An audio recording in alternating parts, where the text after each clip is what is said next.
Don't watch the clock. Do what it does. Keep going.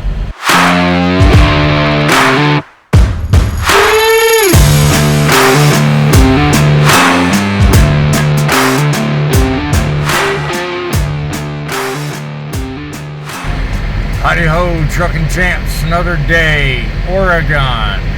Can't help but take in the scenery. Don't you just love it? Writer and TV personality Sam Levinson once said, "Don't watch the clock. Do what it does. Keep going." So let's start our day in the same productive manner. Let's head on inside. Let's get our go-go juice. TA in Huntington, Oregon. Right next to the scales. Talk about a TA with a great and ideal location, huh? You know, everybody's got their thing. Some like the TAs. Others like the pilots. Personally, I prefer the TAs. Mainly, because there's nothing like free coffee. I've been using TAs and Petros for fueling for so long now, I've got quite a lot of money built up in my loyalty points. So every chance I get, I use some loyalty points to pay for coffee. The little things like that you think of. That might not be a time saver, but it certainly tastes good going down. How do you keep the dashboard of your truck? How organized do you think you are with it?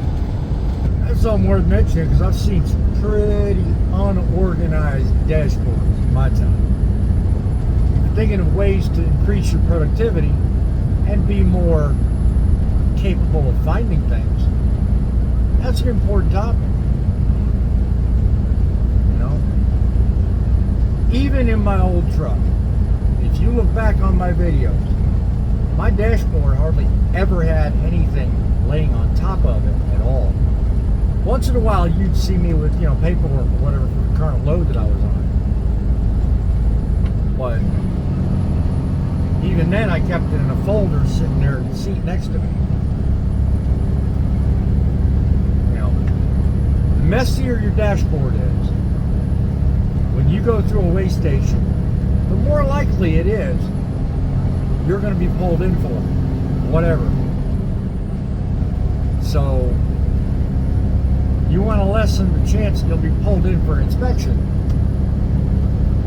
Clean dashboard's the way to go.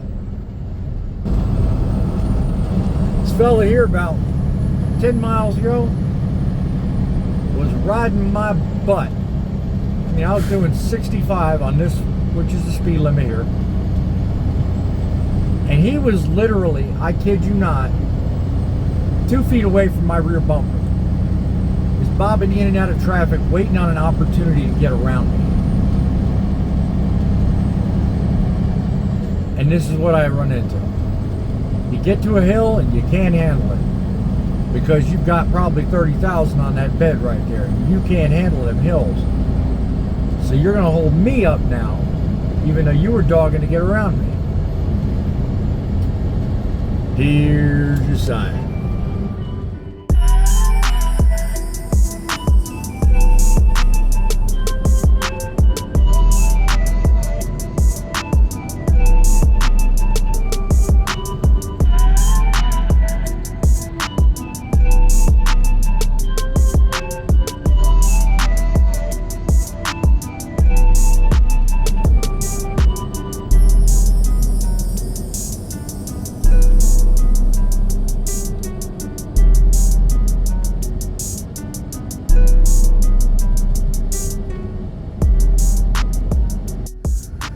Like Spotify and Pandora.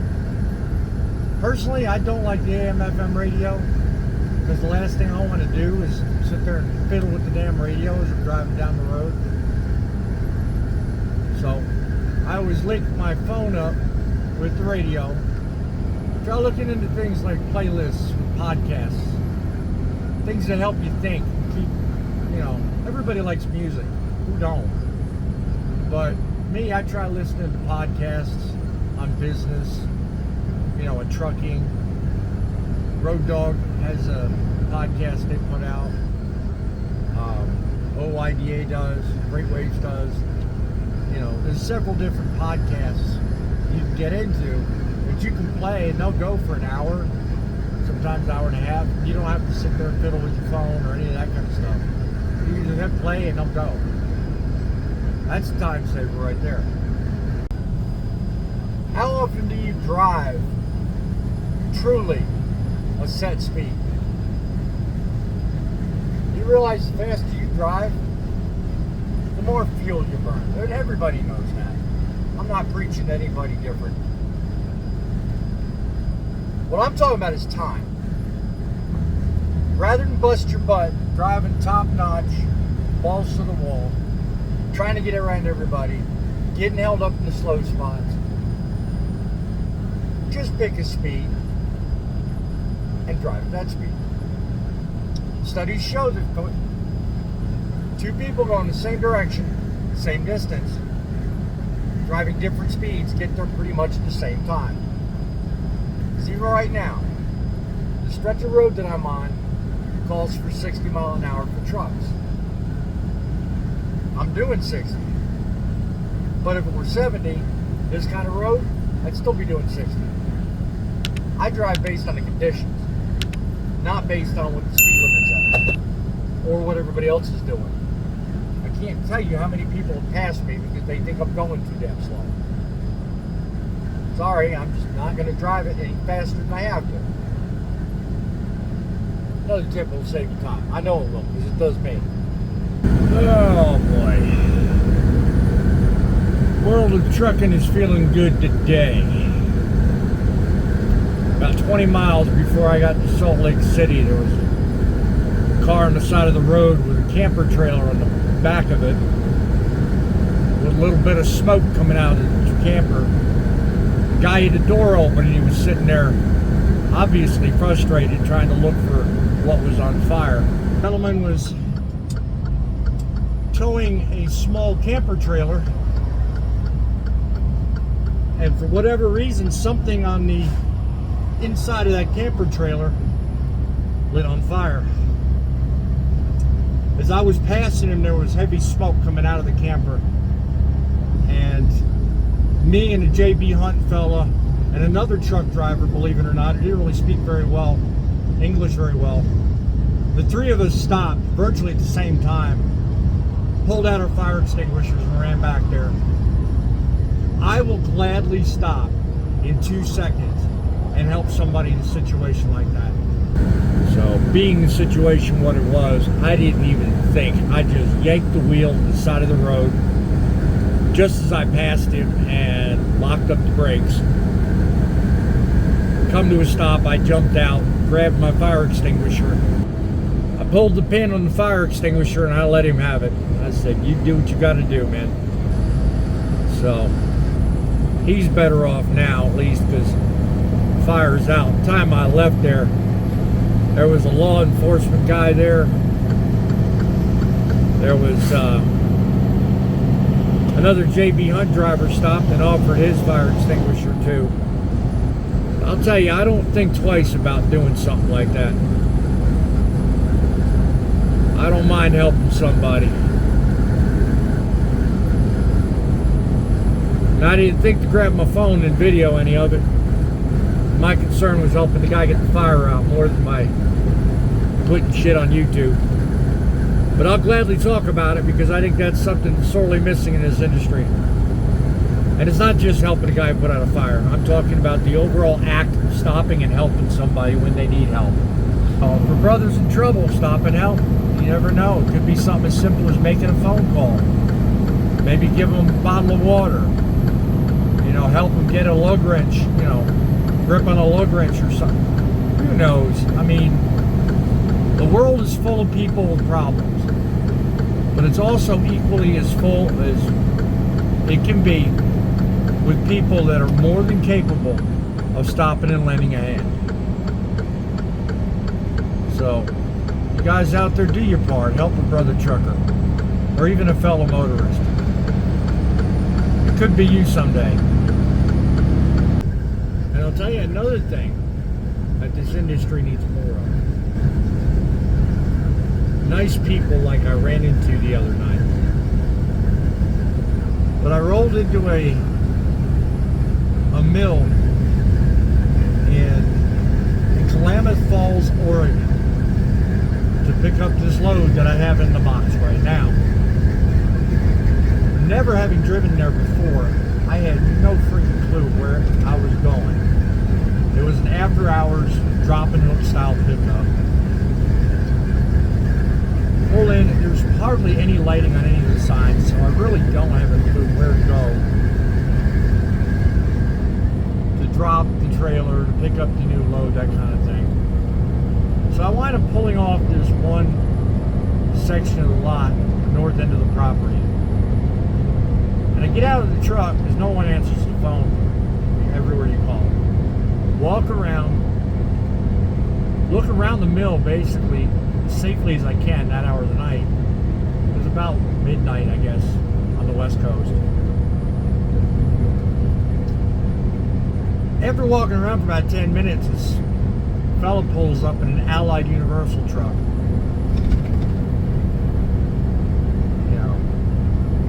Doing the whole ha-ha funny hands in the air don't shoot thing, kind of trying to let off some steam because I've been walking around for 15 minutes with my phone in my hand trying to get somebody to answer the damn phone. Went out of his way basically to make sure I got in and out of there getting the job done. That by itself was enough. I was quite impressed. Thank you to the fella. I don't remember your name. But whatever the security guard fellow that was working there at, it was Gen Weld, the millworking plant there. Excellent. I thank you very much. Tell your boss you need a raise because you did one nice thing for me that night. On top of that, saw somebody leave out of one of the exits. He saw me trail right behind him. I don't know if he had an affinity for me, the conversation we had, because we talked for a while. But he went out of his way to get back in his car again after going in the office. Followed me down the road just to stop and pull up behind me and say, dude, you're not going the right way. You're going to run into trouble if you keep going this way. The world needs more nice people like that. I mean, I'd never been there before. I'd never even stepped foot in the state of Oregon for Pete's sake. And this guy, I guess he probably kind of freaking knew it, More people should take the time out to give us warnings. Do this, do that, don't do this, do that. It would make our job 1,000-fold easier. So when I talk about let's make trucking great again, that would be a start right there.